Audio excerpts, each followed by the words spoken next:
শেখ হাসিনার জমানাতে যে সকল অন্যায় হয়েছে, অবিচার হয়েছে, সেটার একটা দিক ছিল কি, স্বল্প পরিসরে হলেও প্রায় সব অপকর্মগুলো নিয়ে সমাজ মুখরিত ছিল। সবাই কথা বলেছে।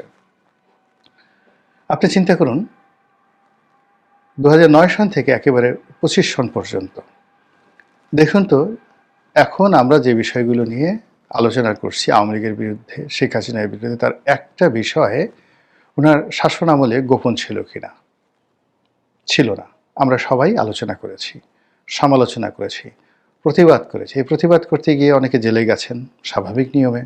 সব জায়গাতেই প্রতিবাদকারী তো জেলেই যাবে, তাদের তো রাজপ্রাসাদে যাবে না।